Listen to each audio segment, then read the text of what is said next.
আমি হচ্ছে শাড়িটা বেশি প্রেফার করি, শাড়ি আমার বেশি পছন্দ। তো নিজের জন্য কয়েকটা শাড়ি কিনছি, এক একটা 8,000 9,000 এরকম। কেনাকাটা অলমোস্ট অর্ধেক শেষ। তো এখন হচ্ছে আমার জন্য কিছু কিনবো, তারপর ছোট ভাই বোন আছে আরও, তাদের জন্য কিছু কিনবো, কাজিনদের জন্য। আর হচ্ছে এই রিলেটিভস যারা আছে তাদেরকে এদের কেনাকাটা করে দেবো। এই জন্য রিজনেবল আসলে কোথায়ই না, কারণ ঈদের সময় সব জায়গায় মানে যেই প্রোডাক্টটার দাম ইউজুয়ালি মনে করেন যে 2,000 3,000 টাকা, সেটা এখন ঈদের টাইমে দেখা যাচ্ছে 7,000 8,000 5,000 এরকম। তো রিজনেবল হইলো কীভাবে? তাহলে তো বেশি অনেক। এটা হচ্ছে আমার হচ্ছে প্রচুর শপিং করা হয় মানে সারা বছরই। তো সেই ক্ষেত্রে সবসময় তো আর শোরুম বা শপিং মল থেকে করা হয় না, নিউ মার্কেট থেকে করা হয়।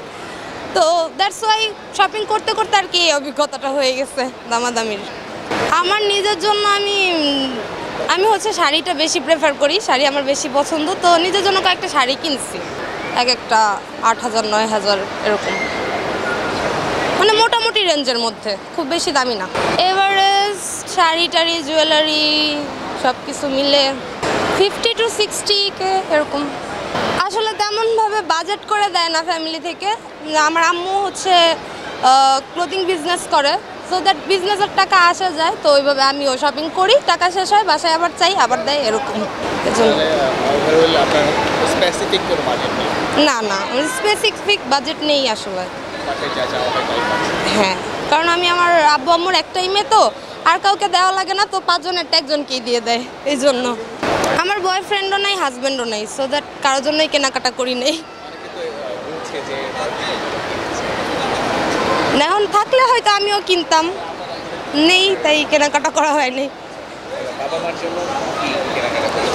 বাবা মার জন্য আম্মুর জন্য হচ্ছে শাড়ি নেওয়া হয়েছে, 3 পিস নেওয়া হয়েছে। আম্মু হচ্ছে এমনিতে বাসায় 3 পিস পরে, সো দ্যাট 3 পিস নেওয়া হয়েছে। আর আব্বুর জন্য কেনাকাটাটা এখনও করা হয় নাই, করবো আজকে। অবভিয়াসলি বাবা মার টাকাই সুখ বেশি। আর যদি ইন ফিউচার হাজব্যান্ড হয় তাইলে বলতে পারবো আসলে কেমন লাগে হাজব্যান্ডের টাকায় শপিং করতে। কারণ বাবা মার টাকায় শপিং করলে তো তাদেরকে কৈফিয়ত দিতে হয় না। আর যেহেতু একটা মাত্র মেয়ে, সো দ্যাট যেটা চাওয়া হয় ওইটাই পাওয়া যায়, সেকেন্ডবার চাইতে হয় না। তো হাজব্যান্ড যদি ইন ফিউচার হয়, হয়তো কৈফিয়ত দেওয়ার জায়গাটা থাকবে যে কেন এত টাকা বা কেন কি। এই জন্য হয়তো মনে হয় যে বাবা মার টাকাই বেশি কমফোর্টেবল। বাবার যেহেতু একটা মাত্র মেয়ে, সেহেতু বাবা যতদিন বেঁচে থাকবে অবভিয়াসলি বাবা তো দেখবেই।